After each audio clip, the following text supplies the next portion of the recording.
What up, YouTube? Coming back at you one day later. Making your own schedule sure does make a world of difference, and so now I will be able to answer your questions via YouTube a lot faster. So, I am in a place called Weslaco, Texas. I am close to Mexico, and I have a load under me for a company that is very strict about their times. They don't let you deliver early, which sucks. So I got here last night around 8 o'clock. My load isn't set to deliver until tonight at 7, and I'm stuck here until tonight at 7. So I get to talk to y'all. Woohoo! My curtain is closed because my towels are out there drying. Like, I just came from doing laundry and showering, so nobody wants to see all that. So for that one person that's going to be like, oh my God, girl, why is your thing closed? That's why. Let me be me. So, a lot of awesome questions, a lot of awesome feedback. Thank you all for your love and support through this journey. And, you know, I highly encourage, if you want to do something different and you want to take control of not only your life and your finances, but just be in control of your day-to-day life, what you do, how you do it, sign up, do the training. It's super easy. I mean, it's not hard. Backing is not hard. Let me repeat that. Backing is not hard. That really scares people into coming out here and doing this, and it's just not that serious. Once you realize that you're driving a trailer and not necessarily the tractor, it's easy. So don't let that discourage you. I'm going to be making 2 videos today for 2 different questions. The reason I'm doing a video for each is because one of them is more of a safety video for female truck drivers. I got asked, especially because I was in Laredo yesterday, the question comes up, what do I do for safety? So I will do a video specifically on that. There are things that I do to keep myself safe. Are they necessarily needed? So far, I haven't come across any sketchy people or anything like that. So the short answer is no, but you can never be too safe. So let's just keep following the steps and keeping it safe. In this video, we're going to talk about rookie fuck-ups. What have I fucked up since I've been doing this solo thing? It's been a week now. Well, today's day 5. What have I fucked up? That was a good question. So being a rookie driver, when you break away and go solo, you're going to mess up some shit. Because, hold on one second. All right. Because you've always had somebody with you. It's the first time that you're by yourself on the truck with the mentor. If you fuck up something, they're right there to teach you and show you, but they're usually the ones doing it, and sometimes you don't retain the information. Sometimes out here, life just happens, and there's not a fucking thing you can do about it, and that's just keeping it real. So, what did I mess up? One person asked me if I was stupid because it took me 4 hours to find an empty trailer. To that person, I hope you're having a blessed day today. And I'm not being sarcastic, I really do hope you're having a blessed day, because you need some love in your life. To answer your serious part of your question, obviously I wasn't driving around for 4 hours at the terminal looking for a trailer. That lasted maybe 20-30 minutes, and I did find a lot of empty trailers, but they were either not safe to be driven, or for the most part they had roll-up doors, and for this particular load I could not have a roll-up door. So to be clear, the terminal didn't have empty trailers that were conducive to the requirements of the load that was put on me. Now that we've cleared that shit up, they have what's called a trailer solution. So they invented the trailer solution for those instances where the terminal that you're at doesn't have an empty trailer for you. So what a trailer solution is, they send it to you just like your trip plan. This is where you're going, this is what you're going to pick up, they give you the trailer number, life is great. At the first 3 places that they sent me to for a specific trailer, the trailer was not there. That happens. So it took me 4 hours, just over 4 hours, to actually start my load. That didn't have shit to do with me. They didn't have a trailer. And everywhere they sent me, for whatever reason, the trailers weren't there. It's not up for me to say, oh, well, where's the fucking trailer? Like, your system shows it's here. Why are you going to argue? The fucking trailer's not there. Keep it moving, which is what I did. Now, night before last, I think it was, the days out here run together. Recently, within the last 5 days, I was at a place in Laredo, and you know, when you come out to these places that are closer to the border, Swift is very, very strict on safety. I mean, they're strict on safety anyway, but when you're coming into what's considered a high crime traffic area, there are other precautions that need to be taken. There are other steps that you need to add into your daily routine just to make sure you're going that extra mile to keep yourself alive. Because ultimately, the most precious cargo is your life and the life of the family that you're trying to get home to. That's what's most important. I don't give a fuck about the cereal that's in this trailer.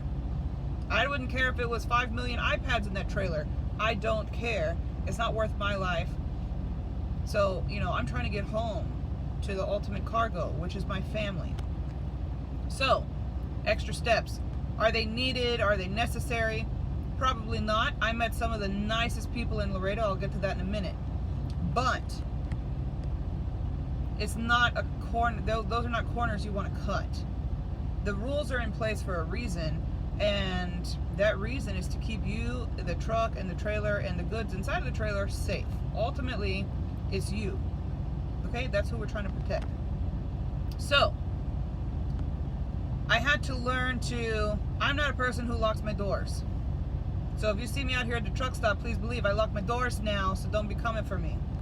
But beforehand, I really, if I'm going to be right here in the vicinity of the truck, like, I'm not going to lock my door, take my keys, it's just too much, it's extra, like, you don't want to be that person. But I was in Laredo, I was at my drop-off, I backed the trailer up, I'd already moved the tandems, life was great. I went to go drop the landing gear. Some trailers have the landing gear on one side, some have it on the other. This particular trailer had it on the driver's side, which I'm familiar with because all the Target trailers have it on the driver's side. So, sorry, people keep texting, and I put it on Do Not Disturb, so I did something wrong. Anyways, excuse me. Jesus Christ. Alright, promise that's it. I'll just stare at it. So anyways, it was right outside my door. I opened my door. My truck was running. I locked the latch just because I had gotten into the habit of just reaching up and locking it. I did not close the door because I was right here, just turning the landing gear. I mean, it was right there. Another Swift driver dropping off at the same place came up to my truck and closed my door. Side note, I know that as fellow Swifties, we try to help each other out. I see it all the time. There's a camaraderie, which is great. We drive for an amazing company, and that's wonderful. Do not touch other people's equipment. Don't touch their shit. Like, don't touch it. If I'm fucking up, tell me about it. Tell me your concerns. I will take them into consideration. But don't touch my shit. I was locked out of my truck for 5 fucking hours. Luckily, that was my last stop, and I was headed 8 miles up the road back to the terminal, and I was damn near out of time, so it wasn't a complete loss, but it was a complete fucking waste of time. I had to sit in the guard shack for 5 hours. Let me tell you about this guard shack at this place. I won't say their names because it's just not necessary. Just know that there's an awesome place. If you work for Swift, you may go there. It's in Laredo, and they're amazing. They let me go into the guard shack. They gave me a desk, a chair, my own phone. They let me call whoever I could remember the numbers for. And of course, I didn't know Swift's number off the top of my head. I needed on-road too. I didn't have that number off the top of my head. Our phones these days, they have crippled us. So I asked her if she had, access to Google. She gave me her own personal phone and said, here you go. Luckily, I can read Spanish because her whole entire phone was in Spanish. So I pull up the numbers that I need. I go ahead and write them down so I don't have to bother her for her phone anymore. An hour and 42 minutes is how long I was on hold with On-Road. God forbid any of the safety shit they warned me about was going on. What if I was carjacked, trailer jacked, and stranded on the side of the road? They may as well take me too, because at least I'll get somewhere faster. Now granted, this was after hours. I'm not saying that when I call, people should pick up the phone, because there's going to be those people. Ever since I made that video about my first mentor, people just think that I complain about everything. That's not the case at all. But if you're going to be the roadside service people, you may want to get more people to answer the phone a little bit more faster. I should not have to wait an hour and 42 minutes just to get a hello, hang on, let me try to get somebody, oh, they're not there, call back in 10 minutes. I didn't have my phone. My whole life was in this truck. Now, for the negative Nancys out there, yes, normally I put my keys, I have an extra set of keys very close to where I'm sitting right now. I keep them there. That way, when I get out of the truck, I just put my key in my pocket where it goes. I close the doors, everything is locked up, and I move, and I always have my phone and my wallet with me. I was putting down the landing gear. This person, they came up, they didn't say anything before they closed the door. They literally just walked up to the truck, closed the door. Then I screamed. I was like, no! And I tried to run, but that door was closed. But I ran anyway, because if you've ever accidentally locked yourself out of somewhere, you're going to run and try to just see if maybe it'll open. It did not. I was like, what did you do that for? Oh, well, we're in this very high crime area. You need to be really careful.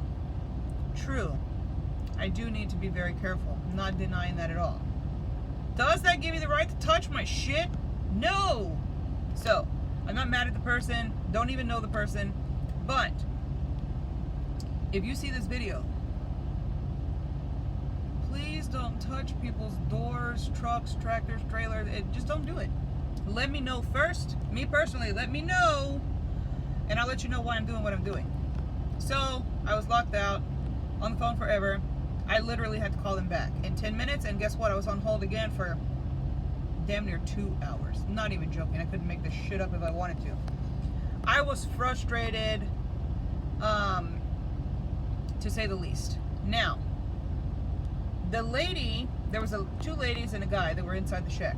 One of the ladies spoke English, the other two, not so much. She asked me, she was like, oh, do you have a thing to, open your lock from the outside? I said, actually, I do. It's inside the truck, which is a very strange place to keep I don't know what you call it. I call it Slim Jim. It's not what it's called for the truck. But anyways, you get the picture. I mean, you keep it somewhere else. But if I keep it outside the truck, say on my catwalk or something, people will have access to my truck. So it's just kind of one of those, why do I have that thing again? Anyways.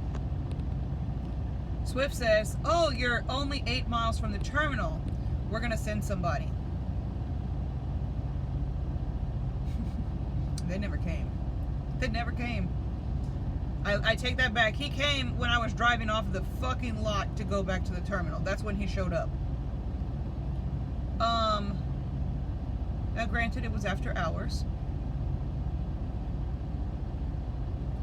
When I say after hours, I'm Central Time Zone. Most of these places, I'm Central Time Zone. That's my home time zone, and I happen to be in my home state. So it wasn't like I was dealing with people in Phoenix or something.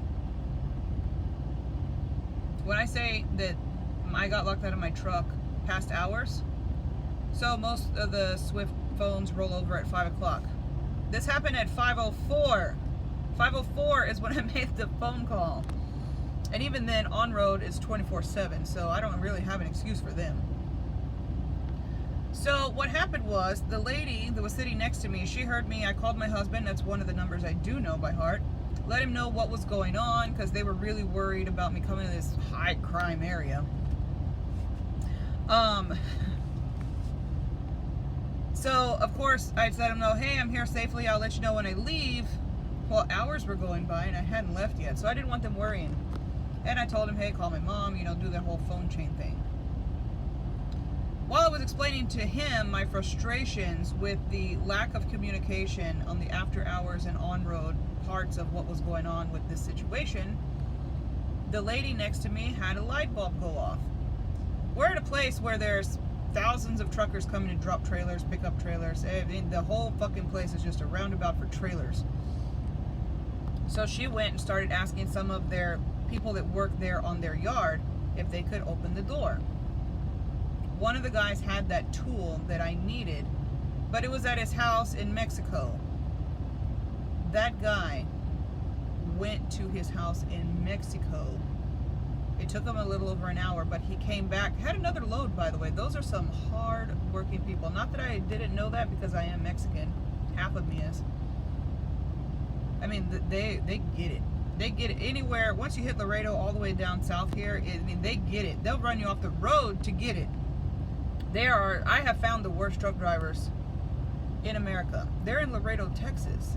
These people, a guy at the terminal told me, he said they're Mexican truckers on crack. He was like, they're like rats. They're gonna get the cheese. Now, I'm Mexican, so don't go getting all offended and all that other shit. I can say that because I'm fucking Mexican. These truckers out here, they will run you off the road. I mean, it's just gonna happen. So be careful if you're coming driving Laredo. It's crazy out here. The shit that I've seen them do, so illegal. Who drives the wrong way on the wrong side of the road just to get somewhere faster? The people in Laredo do. So I know they're making money. Anyways, off topic. This guy went to his house, came back with a load, dropped that load. There were 6 people trying to get into my truck for almost 4 hours. They couldn't do it. So let me tell you what, I don't know what kind of truck you're in, but I'm in a Freightliner. Don't even try to get in this truck, because it ain't gonna happen. I told him, hey, the Swift guy called, he's finally on the way. This was approaching hour 5. When I walked away to go back to the guard shack, because it started raining, they started cheering. They actually opened the door. They didn't break anything. They didn't have to do anything crazy. This tool, you just stick it under the bottom of the door, either door, and it pops it right open. Just like a Slim Jim to a car, this is the same thing, but for a truck. When I was pulling out to go back to the terminal, this guy pulls up in a Suburban. He's got his kids and everything. Oh, I'm here with Swift. Somebody's locked out. Not anymore, buddy. And I just kept it moving. I wasn't rude. I was a little short because I had more support from the people at the guard shack in a city of a state that I'd never been to. I had a shitload of support from them, and I just kind of feel that On-Road should have had it together. I'm not going to entirely say that it's Swift's fault, because going back to the Houston Terminal team, I think I talked about them in my last video. The Houston Terminal team is the best team. I've dealt with 2 mentors, so I've dealt with multiple terminal interaction, and I was assigned to Lancaster at first, so I've actually dealt with now 3 or 4 different terminals and their personnel. Houston has a terminal. It's a hole in a bunch of sand with some bricks on it. Like, it's nothing to, you don't want to tell people you go to the Houston terminal. It's just that bad. You don't want to be associated with that terminal at all. But the team of people there, hands down the best team ever. They answer the phone no matter what time it is. They don't care. You don't have to be on hold for fucking no time really at all. I don't think I've ever been on hold more than 2 minutes. And even though they didn't know how to help me, I called them, because after the 3rd time of trying to get a hold of On-Road or somebody to give me an ETA, because these people, they were switching shifts. They didn't know if the other people were going to be okay with me hanging out in there. There was nowhere for me to go. And I can't leave the truck. Because I would have gotten an Uber, went 8 miles up the road and hung out at the terminal. But you just don't leave your shit. Like, that's bad. So I needed an ETA. I could not get one person on the phone. I called Phoenix. I called Lancaster for shits and giggles. I called On Road. I had 4 lines with all different numbers on each line ringing. Nobody ever answered. I said, you know what? I'm calling Houston because they answer the phone. They do. I called Houston. While they didn't have the resources to help me, they put me on hold, got the answers to my question, and was able to transfer me to the shop manager at the Laredo terminal. And the fucking terminal was closed, but they found a way to get me through directly to the person, and he told me he was on the way. After they had already called and told me he was on the way, he told me, oh, I'm on the way. 5 minutes later, my truck was open and life was great. I have not done anything else. You know, I forgot to send a macro yesterday. That's pretty much it, really. I forgot to send arrived at shipper. Let me tell you why. My trailer was at the terminal I was at. I was picking up a loaded trailer from the Laredo terminal that I'd been at since the day before. So in my mind, I didn't technically arrive anywhere new. So I just slipped my mind, called my driver leader, they got it taken care of, no problem. So when you're out here, you're gonna make some mistakes. This mistake wasn't even mine that was made, but ultimately, had I closed my door, yeah, I wouldn't have been locked out of my truck. But I was standing 5 feet from my door, maybe 10. So it is what it is. It doesn't matter whose fault it is. It really doesn't matter. It happened. It's an experience. And that is the extent of crazy shit that has happened to me in this first week of being solo. And what else can I say? I mean, that's it. Whenever I fuck up something really big, I will let y'all know, big or small. Like I said, the macro system, now that I'm by myself, for the most part, my previous mentor, he made me do it all by myself. When he was asleep, he was asleep. It was like he wasn't even on this truck. If I needed him, he was there. But I learned a lot by doing it on my own. So I'm already in the habit of making sure that I do what I need to do. But like I said yesterday, my truck was in the shop all day, and then when I got off the video and I went to go pick up the load, it never occurred to me that I'd actually arrived somewhere, so I just didn't send it. But I did send my loaded call talking about, you know, this is my trailer number, this and that, and just never even dawned on me that I didn't send arrived at shipper. So it happens. I'm sure I'm going to have a lot more mistakes. It's just going to happen. There's not a person on this planet that's going to come out here and say they never fucked up something. It happens. So that is all for today. Well, for right now. I'm going to make the safety video after a while. Right now I'm fixing to grab me some lunch. I'm going to eat, call my family since I have some time off, until I got to go deliver this load, and keep your questions coming. I love them. The good, the bad, the ugly. I don't give a shit. And I will answer you as truthfully as I possibly can. There was an incident that I want to tell y'all about so bad. I actually started making the video, but I can't post that video. And my mentor was like, man, he was like, this is something to vlog about. It was. Ooh, Jesus. But for legal reasons, I cannot tell you about it right now. Just know, mistaken identity is real, even when it comes to tractors and trailers. There's cops, there's a court date, there's a whole shebang. And there's a missing stoplight somewhere in Kansas. But I cannot talk about it because it's still ongoing. But I didn't do it. My mentor sure as hell didn't do it. It's really just, it's a case of mistaken identity as far as, I mean, that's the easiest thing I can say. So hopefully I will be able to make a video about that soon. But other than that, life is great. I love being by myself. I love not knowing where I'm going every day. That's the thrill.